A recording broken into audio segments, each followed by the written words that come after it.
Thank you. So, did someone have a question? I know there's a lot of information that's been thrown at you, but surely, Mr. Bernard. Tony, I just wanted to ask Kim, and Kim is a good friend of my daughter. I met her at my daughter's house for grandchildren's birthday party, so I'm glad to see her today. But Kim and April, are y'all encouraged by the enthusiasm that young men and women have to go into the teaching profession? Do you see that? Do you see it waning? Are you encouraged by the future interest in that critical area? Would you like to go first? You go first. I would definitely like to see it increased. I love I teach education classes at Northwestern this semester, and I love the passion that they have, but I would love to see the numbers of people choosing education increase. I would always love to see those numbers increase. But the students that I have at Northwestern, the education majors, they are very enthusiastic, they're passionate, they're driven, they know this is their calling in life. But I would love to see those numbers triple for next semester as people that choose education.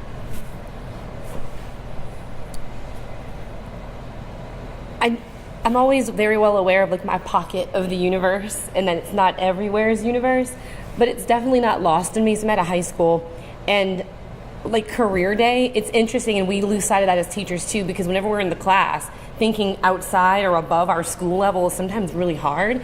But it is very interesting and very telling that whenever we have a career day and we invite 90 people from the community based on student surveys, no teacher is invited, only because the students literally, it's almost like we're so accessible and so there that they overlook that that's a career that you could learn more about. And I think that a lot of times with teaching, like familiarity breeds expertise. So since we all had a teacher, we're all an expert at what it takes to be one. So that's, I was aware of it this last school year. So literally 90 professionals based on the student request cards. And, you know, a teacher, obviously we were full of them, but it's just not something that the students found attractive enough to learn more about. And so that's very interesting, and I certainly love that.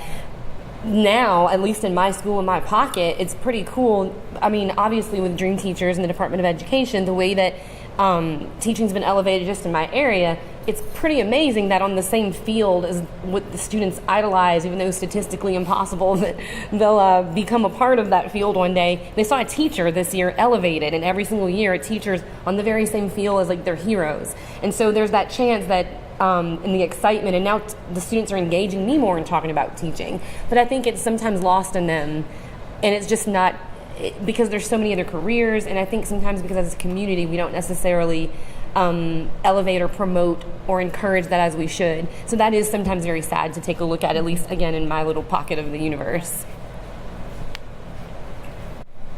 Beyond what seems like to be the obvious answer, which would be the pay, directed to teachers, if you could do something to improve the teaching profession, what would it be? To make it a better experience? I would definitely offer more support, more mentor support, more support for teachers in general, because I think that some people might perceive it as an easy profession, but when you get into it, and the teachers that are really passionate, they spend hours and hours and hours honing in on their craft and mastering their content area. And so it's always helpful when you start a career, or maybe you've been in it 10 years and you need more assistance, to always have a mentor. So to me, mentor and guide to help them, support them, so when they're having a bad day or something's not going well, they have someone to kind of say, okay, here, let me help you, walk you through this, so they don't feel like they're alone. Because I think that's when they hit the level of frustration, and we don't want them to get there. Sorry, go ahead. It's so funny whenever people talk about the pay for teachers. I was at a nonprofit, so technically I got a huge raise. I got my first check, and I was like, yay, this is great. That aside, and I know some areas the pay is very, very, very, very poor, to the point where, the question is, how do you attract that? It's a very real thing, especially in some rural areas. I think that for me, and really it's sort of double-edged, a good teacher can do it and they're just going to get the job done because it's about the kids. I think sometimes it would be really awesome if everyone realized it was about the kids as well.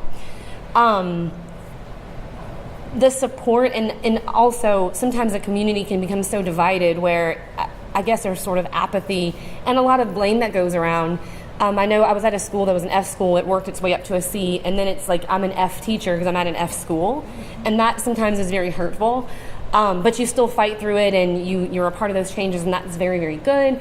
But I think sometimes, like, if your child is not in the public school, you forget that you're still part of our public society. And who gets to check out from that? No one does. And I think that's whether your child goes to school or has the choice or goes to private, whatever, we're still a community, and don't you want to be part of an educated society? So I think that's what I wish would change, and I'll certainly do everything I can to be a voice that helps that. But that's more than the pay. Like, teachers know you're not going to become rich because you're teaching. It's still very nice to get paid, and it's still very I wouldn't do it, necessarily for free. But more than that, the buy-in from the entire community that we all benefit from the products, and the products are our students. Yes. The students are our future. They're our future elected officials. They're our electorate. They're everything. And so I don't understand why there's sometimes a divide in who is supposed to give the support. Honda, did you want to add anything maybe from the state side relative to some of the supports that are in place or we hope to get in place to help alleviate some of those things? Yeah, I mean, I would just echo April and Kim. What we hear from our current teachers is that they do want more support. They want support that's consistent with the curriculum that they're using and the standards that we have in place for students. And I think there's more we can do as a state to ensure that support is available. I'm very encouraged by the work that colleges of education are doing to provide more time to practice with an expert mentor. We're starting a statewide mentor training program this year that I think will help get more people in a position to provide that support. But I would absolutely agree when we think about and when we hear from teachers about what it is they want in terms of staying in the profession, it's about how supported they feel, the opportunities they have within the profession. They're all committed to kids and they love what they do, and whatever we can do to support them, that's what we're intending to do. Thank you. Question in the back? To dig a little deeper into the notion, what's the best way for a business member to become involved within the education system locally? Do you want to answer that? Yeah, I would say that one, look to the chamber, because you can see that the Natchitoches Chamber is on point as it relates to the need, and so I would look and try to throw your support behind that, and then it's about relationships. So relationships breed influence, and so to go and try to make a difference and say here's what should be done when you really aren't close to the classroom, I think is a problem. And so there are all kinds of simple ways simply to get close and try to be of value. And when you do that, there'll be a whole long list of opportunities. An example of that would be you're on a nonprofit board. You have, it's Playmakers or whatever, and you have 60 seats every showing that is a student-appropriate performance. And so you could actually provide that to the local schools in some way. So, but there's 1,000 different ways, and so I believe the more that we're thinking about education, we're going to wake up in the morning and we're going to think about, oh, I could do this, that no one else came forward and thought about, but it's like, why not? And so I think it's just a matter of focusing and trying to be close to education, and if we do that, then the opportunities will be plentiful. Follow up that, looking to teachers, the classroom teacher and the former classroom teacher in that regard, and think about, as a teacher who doesn't know everyone in the community, but there are folks that are kind of wanting to get involved in some way, do you have any suggestions or thoughts on kind of how maybe best to approach that? Is that something you say, well, talk to central office, they'll maybe spread around, or is it a matter of, just maybe what are your thoughts on how that would work?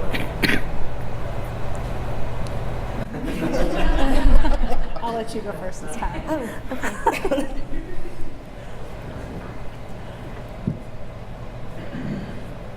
Okay.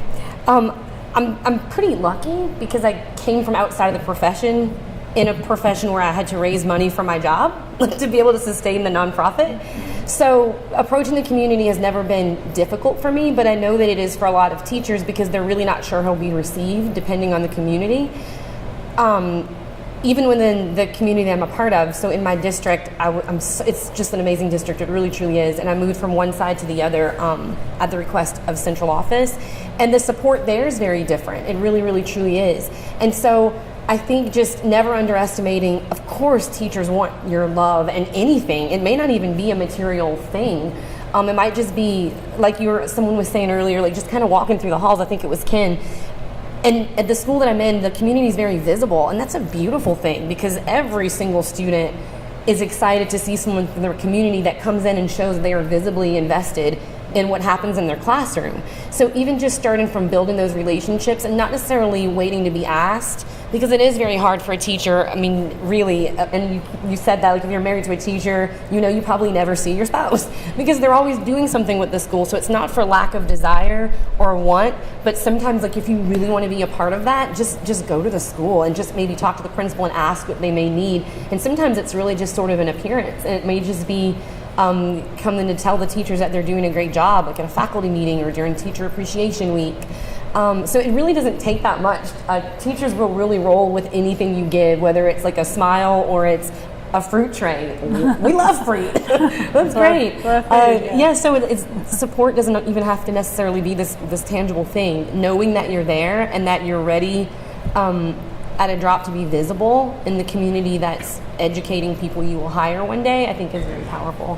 And I think also you should start with the school, and it depends on the need of that school. So if it's a low performing school, they may need you to could you help for 30 minutes one day a week? Could you read with kids? Could you work on math homework? If it's a higher performing school, they may need something else. They may need you to present at a job fair. They may want you to tell people about careers.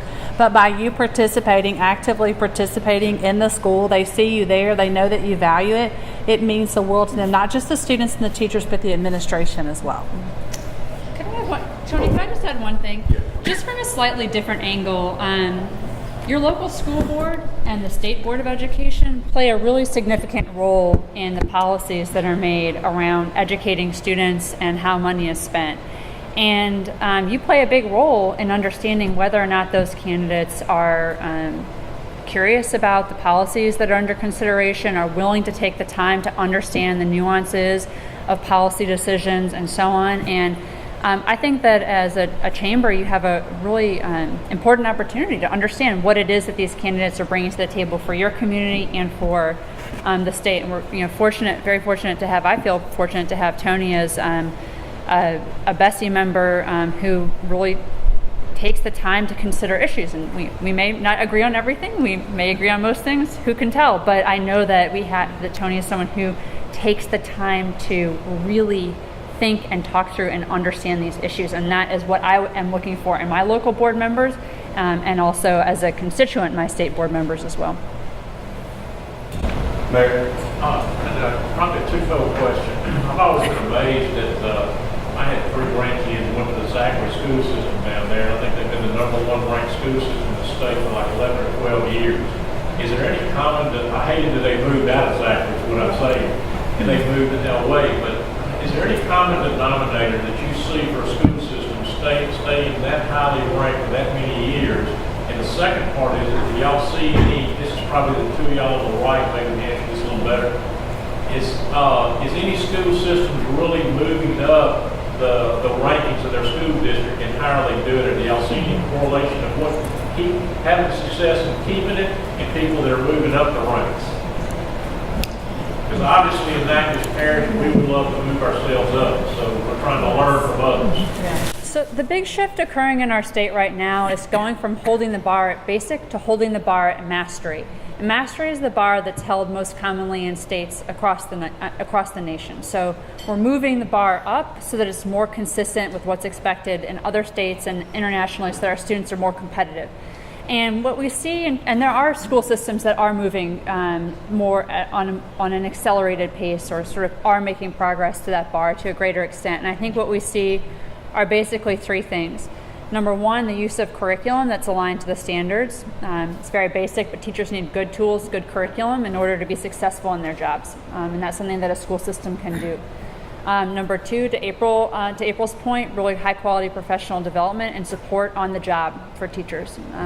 And number 3, a smart approach to recruitment of teachers, recruitment and retention of teachers. Who are the universities you're working with to bring teachers in? How well prepared are they? And how are you keeping the best of your teachers in the profession? That's what we see. Did you want to add? Anybody? On a smaller scope, I know you're asking like districts, but pretty awesomely, I've been able to move a school really high, and so every district's a component of its parts. And so really with at a school level, because it can sometimes be disheartening to hear you have to wait until the new recruit. And no, it's everything we need is there. So I know what it's like. So in a school that's struggling, it's very, very difficult. It is very hard, but it does come back to professional development, because every teacher, and I have to believe this, and so do you guys, everyone would be doing the things if they knew how to do the things. No teacher is like, I want to be a bad teacher today. No one says that. No one does. And a lot of times it's simply understanding, because whenever you look at each individual child and each individual way that they're learning, everyone's capable. Every teacher has the capacity to be able to reach all of those, but how on earth are they supposed to learn all the ways? So whenever you think of like the medical profession, if there's a new surgery, if there's a new technique, they have access to that. But a lot of times with school districts, you keep doing the same things, it's all you know how to do. And so I know that the direct impact that was made at the school that I was at before was just the finest quality of professional development, and every single teacher is on board and understanding, like, teach me, like, I need help as the teacher, and that never ever stops. Teachers are like, good ones are just the best learners, because they understand you never learned it all, and the more you know, the less you know. So at just the very school level, having access to the very best professional development, really strong curriculum, understanding what's actually needed in the workplace, what's actually needed in terms of assessment, and having everybody on board with like a scientific approach to data, and how do you actually disaggregate it, and how do you actually apply solutions to that. So it can be done, it's just it can't be done by magic or by dreams. Like, there's a lot of hard work that goes into it, and schools have to have access to better training, and that's what makes the success and makes the difference. Would you like to come back to Baptist? I want to add 2 things to what was just mentioned here. One is the curriculum was referenced. So the curriculum is chosen at the local level. There's also the misconception about where curriculum comes down from. It's rained down from the powers that be and forced on the districts, and it's not. A district chooses that curriculum. But the state is also incentivized using more appropriate curriculum at the different levels. There are 3 tiers of curriculum, the highest being one that is aligned and appropriate. Then there's kind of an appropriate but not aligned necessarily, and there's one that doesn't meet those benchmarks. But the state has said, here's a list of all these different providers, and we've vetted them, and we know that if you're using these, they work well with the standards that we have in place for these different age groups. They fit with our systems, so that you can depend on them more. And there's a level below that that's not as good at that, and there's one that really doesn't fit those models. And so recognize that those tools are available for our district and for every district. That's awesome. The last thing, or the other thing I want to mention is data. You mentioned data. That is, I think, for a group like this, and for me, as I've learned more about education policy, so underestimated. You think data and science. When you think about that, you think you got to collect this information, you got to study it. In your businesses, you collect information, you look for trends, you look for outliers, you look for these things. That happens and has to happen, I should say, in the education system, in the classrooms, in the schools, and in the districts. So you not only have to be able to have this where you can collect that, but you've got to be able to utilize it and have folks who can help you make the most of that information you get together. So I'm glad you mentioned data, because I think that is often one of those things that for the layperson, the John Q. Public, for us, we don't think about how important that is. And if systems aren't using that, you can't do this on a wing and a prayer. You can't do it on a fine art. There is a science to so much of this and how you progress your students to where they need to be. And so that's something that we want to make sure we're supporting any way we can as well. So thank you for mentioning that part of it. Studies. It seems to be the biggest challenge, bringing our low performance schools up to where we want them to be. Biggest challenge for moving low performance schools up to where you want them to be. Who wants that? I'll just do a very simplistic answer to a very complex question. So I think staffing a low performing school, because when you're dealing, so you may be teaching 3rd grade and your students may be reading on a kindergarten level, but you're given 3rd grade curriculum, and so you as the teacher have to craft that to where you're meeting the students' needs but yet meeting the standards that they need to accomplish. So I would say definitely getting the most effective teachers into low-performing schools that would be my way to move them. But it does not happen immediately. It takes a lot of time. So, especially if they've reached junior high level and the majority of the students are not on level, I mean, you're going to have to battle 6 years of bringing them back up. And if you have an effective teacher, they're going to try all different strategies to do that, but it's not going to happen in a few months. And sometimes people want that instant gratification, and it's just not going to happen. It can happen over a period of time, though. But I think the teacher makes the difference. Anybody else want to jump on that? Did you say what makes the biggest difference? I'm sorry. What's the biggest challenge? The biggest challenge. Bring our low-performing schools up so top. Definitely a pervasive challenge is, and I use tons of analogies and I'm not really good at any of them and it doesn't stop every time. Essentially, at the end of a school year, like we're all going to the Olympics. And then you've got some schools that are full of like top-rated, highly trained Olympians, meaning the students. So it doesn't even matter if they have a good teacher or not. Like they're getting there because they're just intrinsically motivated and they've got it. And then you've got schools where they still have to go to the Olympics, but they may have never even tested out the sport, or they're drastically behind, or they don't even have the appendages necessary to be successful at the sport. Not literally, but so that's always interesting. And so, for me, I put my game face on because there's nothing you can do about it. That is the reality, and you need to face that, and you still have to work your way through it.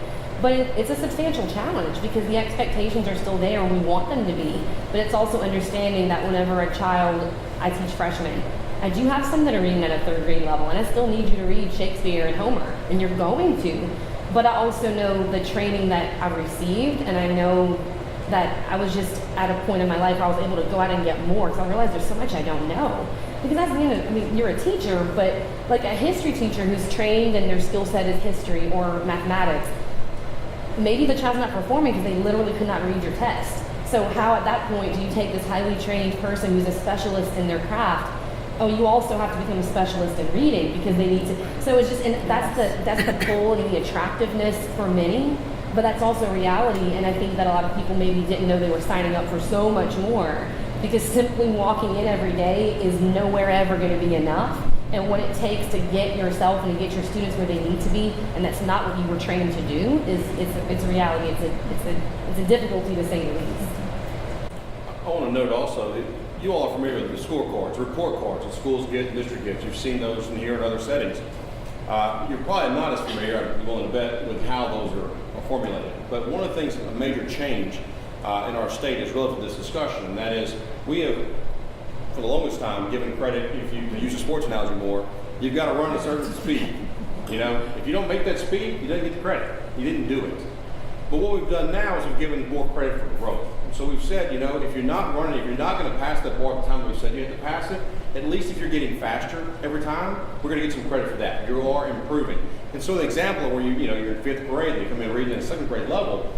Previously, if they left, they were not ready for sixth grade, maybe they were ready for fifth grade. That was tremendous progress for that child, but not proficiency, not ready for the next level. And so that wasn't recognized. At this point, we're able to say that kid, we recognize the student has moved ahead so much more. The teacher has been effective in so many ways for those kids. And that's reflected in the scores for the different schools as well. And I think that's a pretty tremendous change for us relative to the question you asked, which is a very pervasive and very big issue for us. Any other questions? Well, you got them here. One in the back. Hey, John, one of the problems facing not just our district, but a lot of rural districts, including one in Parish where I've taught for 4 years, is a large amount of uncertified teachers, including some alarmingly who can't pass rudimentary things like the AT and line dating practice now. What would you do to increase the, if you're going to have uncertified teachers, at least get someone that are able to pass the required exams? Yeah. It's a really important question. And I think, as you probably know, having worked in these communities, the challenges that many aspiring teachers face in being able or not being able to pass these exams is due to historical inequities, that these individuals have experienced themselves, possibly having attended schools that didn't serve them growing up. And so I think I say that only to sort of humanize the challenges that many of these individuals face who are passionate and who want to work with children but may not have the content knowledge that they need at a certain point in time to pass the assessment required by the state. That said, we need everyone who's teaching students in our state to have that basic level of knowledge of their content area, of basic skills, of basic pedagogical knowledge. I can't say there's a silver bullet there. I wish there were one. There isn't. We're doing some work in our state to assist folks who may have undiagnosed learning needs in preparing for those exams and preparing to pass those exams. I know at Northwestern, Dr. McAllister and Dr. Gentry have done a lot of work with individuals, and Dr. McAllister actually started a program this year that is helping to identify those individuals, prepare them, and give them the support they need in order to pass those exams.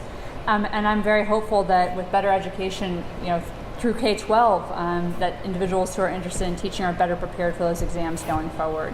It's certainly an issue that we're looking at because we really want the best in front of our students and want to support those who want to be in front of them. So, Principal. I just kind of like to address the things I've heard. Maybe I can come up with a question. I do have a question. Go ahead. If you live in Natchitoches and you're a business owner, you need to be concerned. If you live in Louisiana, you need to be concerned. If you live in America, you need to be concerned. Work ethic, morals, all the things that are needed to be great are dwindling fast. Something needs to change quick. If you hadn't heard anything here today, I think you probably ought to take away from here a key solution to that is teachers, really strong, dynamic teachers like those two. You also probably can tell there are not enough of them available. We can't hire them, they're not there. So, what's the answer? I have noticed in my 10 years here with Northwestern Educator that a lot of college students that we work with have a desire to come to college, learn to be a teacher, and go back home and teach. There are not enough kids from that country to teach right now. And there are not enough kids from a lot of the other rural places who want to go back and teach. Something's got to be started at a grassroots level, at junior high, high school, middle school, high school level, to start building that idea that teaching is a great thing. You are a dynamic student. You have the potential. We need to start encouraging that, building that in high school, and maybe colleges of education give some incentive to get into it early or earn more credits than you do now in advanced classes in high school. It's got to start there. And if you're a business person and you want to know how to affect this, go sit down in a school. Look at the statistics about a school. Go sit down and talk to that principal and those teachers and make a plan. Go with a goal. It is said that the invisible can only become visible with a goal. Go to a school. That's where it happens, in that classroom. And that's where you can have the most direct impact. Now, why do people have the general perception that teaching is not a good profession? Why? Perhaps they had an ineffective teacher. Perhaps. I tell you, a lot of the cases around here, the teachers have been in it for a long time, talk so bad about it, a lot of them don't even go into education. That's part of it. Unfortunately. There is a negative, stereotypical perception. Why? And what do we have to do to overcome it? I would add real fast along that line, and not so much to give the answer, but some thoughts for everyone in the room. And I love the line about what's a visible plan, and you've got to have these goals and plans. And communication is integral to all this. Communication across lines, you don't only communicate, but also being aware, knowing this, having this in the communication with elected officials, with school, with principal, and supporting this matter, making sure that we, just the point of the negative stereotype that's been referenced here, if we've created that, we can also create a positive perception. We have to do that. And the power is you all. It is your voice, it's your conversations, it's you at dinner time, it's you at lunch. You can say, all blast this negative, whatever it may be, or you can say, there's a better way. And we're going to work for the better way. But it is absolutely on you. I don't mind throwing that monkey on your back. It's on me, it's on you. You choose the future you're going to have. So I cannot stress enough to you to think about what you've heard today, think about what you just said there. It's very, very important. And we've got to offset that. We've got to have an administration and a system that rewards and supports our good teachers. And we've got to have a community that supports those teachers as well. First President. Yeah. First, I'd like to thank you for coming. I learned a lot today. And I appreciate the work that you do. And if all of our educators were like you four, we would be in great shape in Louisiana. You know, I've always heard it said, you know, in any organization, any business, where your most important asset is your people. Well, if you want to look at an organization's priorities, you look at the budget. Because where you spend your money, where you invest, that's where your priorities are. It doesn't matter what you say, it's what you do. And we frankly don't invest. And one of the problems with the impression and perspectives of teachers is we don't value good teachers. We don't. We have an athlete who make more in a year than a teacher will make in a career. And I love athletics. But it's the value system we have that we've got to change. I'm just going to offer that comment. Did I see another comment over here? I don't know. I'm picking my boss.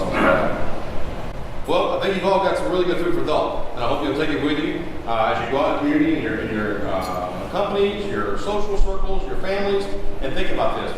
You have the power to change this conversation. You have information in front of you. I hope you'll remain engaged. Check out that page, stay communication with the chamber. Thank you all for what you're doing. And thank you all so much for being here with us.